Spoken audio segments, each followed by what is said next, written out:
Hi there and welcome to another video of gtmtraining.com with me, Julian. And today we want to talk about how to install content grouping through Google Tag Manager onto your Google Analytics installation.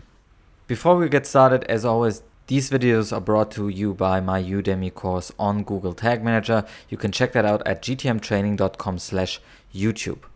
Now, as you might know, Google Analytics content grouping is a fairly new feature. It was released a little over a year ago, and it has some great uses for your analysis within Google Analytics.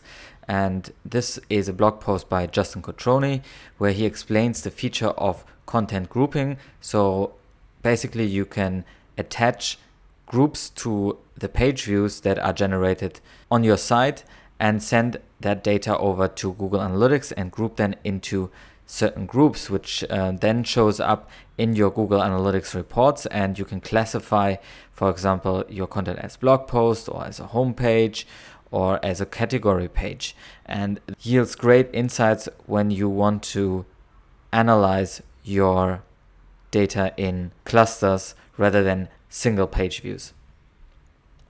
And there are different methods to install this. So you can use, for example, a rule to group your content, but the more efficient way is to do it through the tracking code itself. So send that data in to Google Analytics through the tracking code. And with Google Tag Manager, this has become, of course, pretty easy. So let's take a look on how to install this with Google Tag Manager. First of all, we need to make sure the data that we want to send over to Google Analytics is available to Google Tag Manager.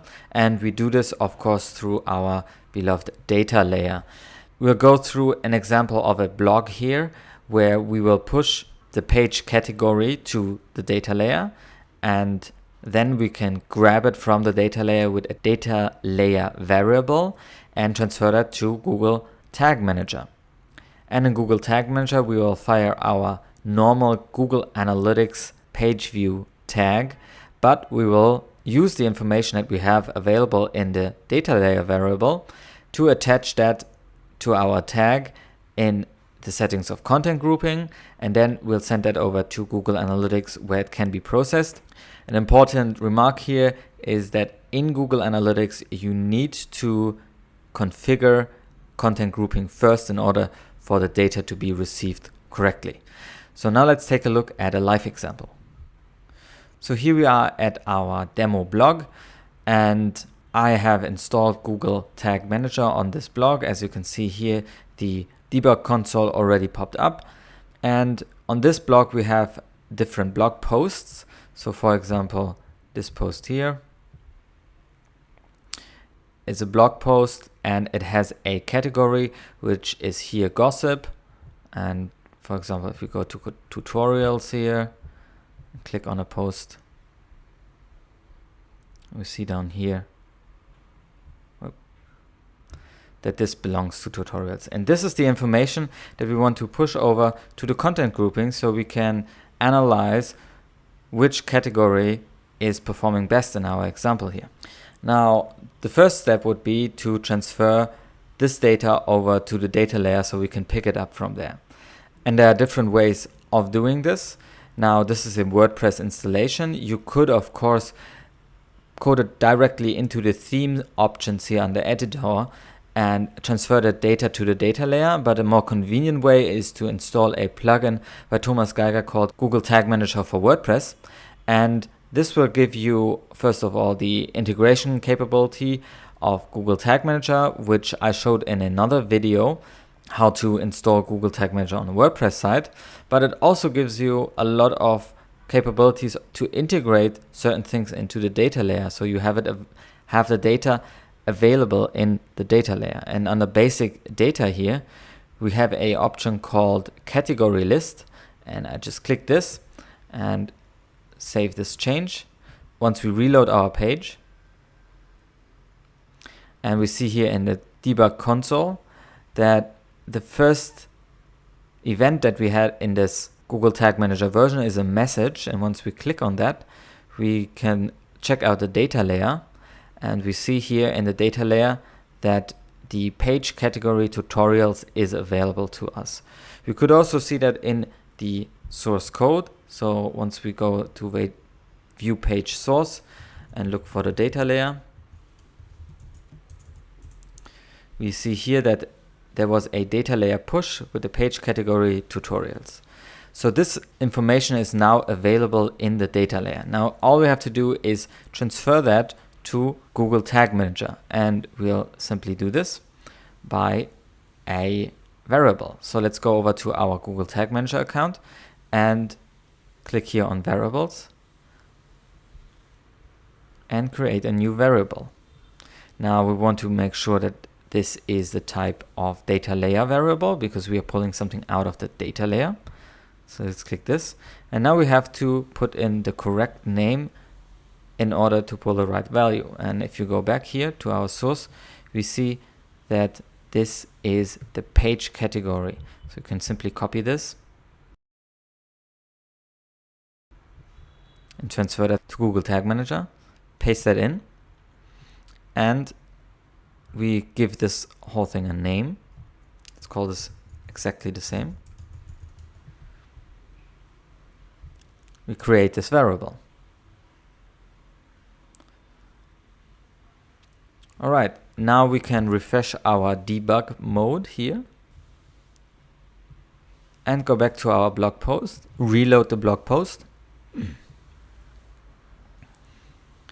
And under variables, and let's say the page view as an event, we can go through and see that our variable here, page category, has now the data layer variable tutorials in there. Now we see this here is an array, so there are these brackets around it which shouldn't concern us much. We could pull directly the value out of this array. For simplicity's sake, I won't do this right now. It's safe to say right now we have the category available to us in Google Tag Manager. Now all we have to do is transfer that to Google Analytics. So let's head over back to our Google Tag Manager account. Under tags, we have already our built-in Universal Analytics tag. So let's click on that. And now we want to simply change the configurations. Now there have been some configurations made here in advance, but we'll just get rid of them. And under more settings here, we have the content groups available to us. And we simply need to add a content group. And then we need to fill the index field and the content group field. Now, in order to find the right values here, you simply have to do the configuration in Google Analytics. So let's head over to Google Analytics, and under the admin section, under content groupings in the view configurations, you can configure a new content group. There's already one, but let's go ahead with a new content group, and let's name that content group. Let's call it blog categories. And then you choose a type of how this data should be gathered. We will do this through the tracking code. So we'll enable this. And here already you see the index type. So you have 1, 2, 3, 4, 5 indexes available to yourself. And once this is done, we click here on done and save this group. And we can head over to our Google Tag Manager account again, and the index was 1, and the content group now would be our macro. So let's choose our page category macro here and save our tag.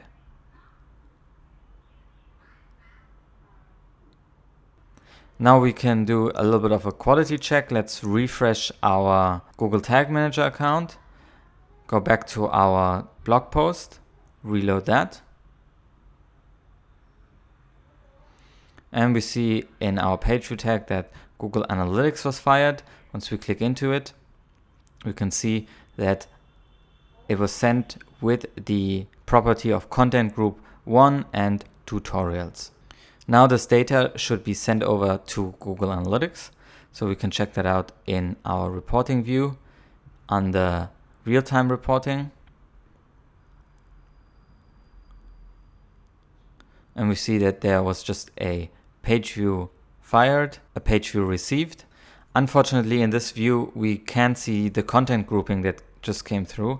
We would see the content grouping in the behavioral report, and under site content, for example, you can choose a content grouping here, which would be blog categories.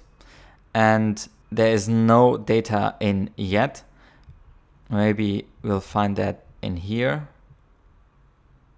No, we don't have any data in here yet for this date. This will take a while to record the data correctly and display them within Google Analytics. Can take up to 2 hours. So we'll just have to wait to see our results here in Google Analytics. But once we are sure this is all correct, we can go ahead and publish this container as a version and push it live. And now we should be able to record any given category. Once we click on a blog post, this should trigger, for example, a content group news. And in the page view, you can again see that the content group was news.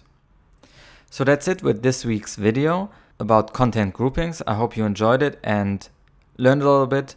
If you have any questions, please post them below in the comments. And if you like this video, please subscribe to the channel and give us a thumbs up. I'm Julian. Till next time. Google Tag Manager. And one variable that every page view has in Google Tag Manager is the referrer. And every page view has this referrer. It just shows in where the user just came from. Now we can use this referrer to actually identify the landing page, because the referrer probably will show an external. Now let's dive into our today's topic, which is custom HTML tags. And once we log into our Google Tag Manager account, we can see the tag option of custom HTML tags once we open up a new tag down here in the section under choose your tags. Now important to know is that these here are all tag templates. So, and tag templates can be really